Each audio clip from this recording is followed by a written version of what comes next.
Chamatkar Sandhu standing alongside llir Latifi, who takes on Cyrille Diabate this Saturday night at UFC London. So first of all, llir, welcome to London. What's fight week been for you so far? It's been pretty cool, you know. So, I mean, we arrived 2 days ago and just like doing weight, training light, seeing the city. Nice. Do you enjoy the sightseeing in London? I haven't been so much sightseeing, but what I've seen of London, I like it. The people are nice here, and it's going to be nice stepping in the O2 Arena on Saturday. Brilliant. Let's just go back a little bit to last year. Now, for those that maybe don't remember, you took the fight against Gegard Mousasi on short notice. I think it was 4 days' notice, I believe, right? 3 days. 3 or 4 days. Looking back, do you regret that decision at all in terms of not being able to prepare properly for a fight, or do you just think when the UFC calls, you just have to say yes no matter what? I don't think it's not about just you have to say yes. It felt right. I took the shot, and you can't regret those things. You know, you do what you got to do, and there's nothing to think about. You just got to go in and perform and do your best. Okay, but do you almost feel like you maybe, even though you didn't win, you lost, but do you feel like you won so many fans because you took that fight on short notice? People maybe were going in thinking, okay, it's a fight on short notice, and this is going to be maybe a walkover for Mousasi, but you took him, to the distance. So do you think maybe you can take something away from that performance? After the fight, I got a lot of fans because maybe in Sweden or in Europe people know me, but like people now, I got a lot of fans over in the US that send me messages, mails, and everything, and thank me for the performance, what I did in that short notice. So. Yeah, you can see it on both ways, you know. But of course, when you fight, you always want to go in and do your best, what you can do. So now you're here in London. It's been a year. Can you just catch us up to speed? What's been going on in your life this past year, and why has it taken so long for you to make your second fight in the UFC? Well, after the fight, I started training and I got an injury, so I had to do a pretty long rehab, and that's why I've been out of the fighting scene for a while. So. But now I've been training for a couple of months, and now I'm here in London. Brilliant. Does it feel almost like there's a Swedish invasion here for this fight card? You know, obviously yourself, you've got Alex Gustafsson, you've got Mats Nilsson. So does that make things a little bit easier that you've got your fellow countrymen also fighting on the card? Of course, it's nice to have your fellow countrymen fighting here. And I know a lot of Swedish fans are over here supporting us, and the Swedish MMA fighters are on their way, and there are a lot of others coming to the UFC. So you're gonna see them in a couple of years. Brilliant. Well, let's talk about your fight against Cyrille Diabate. When you were offered the fight, was there any hesitation to accept that fight, and what do you think of him as an opponent for you? No, there was no hesitation. When the UFC said you're gonna fight him, they said, "Oh, okay." Cyrille, as a fighter, he's a very experienced fighter. I mean, he's been around a pretty long while. He fought in the Japan fight area too, and in the UFC and Europe. And he has a good experience, good stand-up. He's fought good fighters, so I have it's a good challenge for me, I can't say.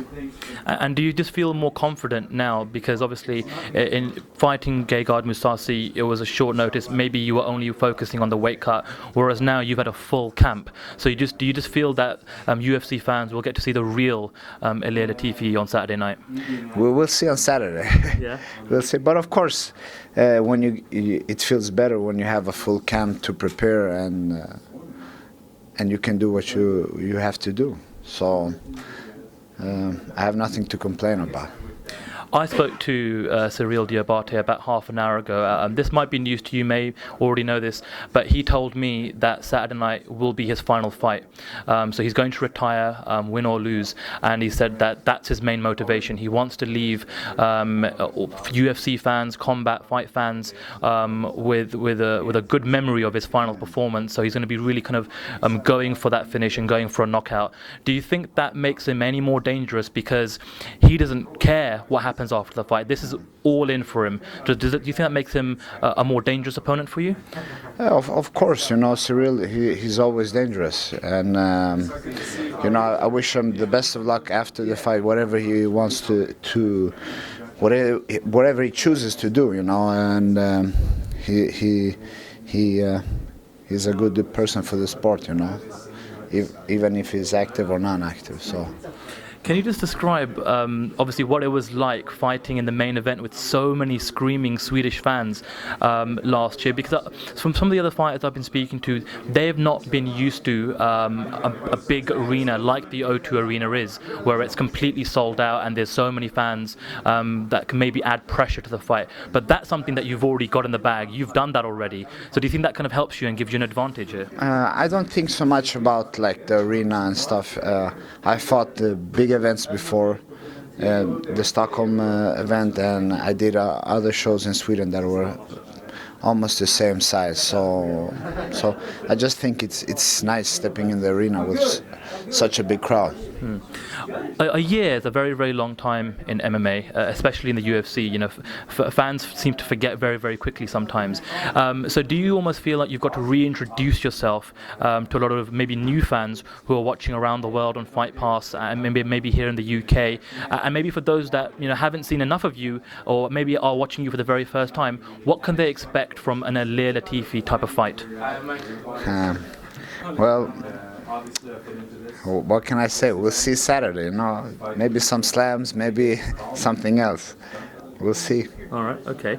Well, finally, then, just to wrap up, we've been asking all the media, all the fighters, all the fans all week long, what they think about the main event. Now, I think it's obviously a little bit pointless asking you about a prediction for the main event, because obviously, you're fighting, alongside your fellow countryman and fellow fight camp teammate Alexander Gustafsson. But can you just talk about what threats Jimmy Manuwa will be posing to Alexander Gustafsson, and what kind of fight do you think will go down on Saturday night? Both fighters are great strikers. Jimmy is dangerous. He finished all his fights, so he's a good and dangerous opponent, and you can never expect what he's gonna deliver. I know me and Alex had this camp together. We'll be training every day together, and I know how good he prepared himself for this fight. And he never trained as hard as he did for this fight, even not for the John Jones fight or the others. Not even close. Wow. So I know Alex is prepared both mentally and physically, and his game has stepped up another level. Wow. Does that help, having a teammate to go through the entire camp with, and to deal with all the media and fight week, the traveling? Does it help when you've got someone to do that with as a teammate? Of course. We went through the camp. Was a lot of tough moments, and you try to push each other, help each other, motivate each other. Brilliant. All right, well, thanks a lot for your time, llir. Best of luck with the rest of the weight cut, and we look forward to seeing you perform in the octagon on Saturday night. Thank you. Thank you very much. Cheers.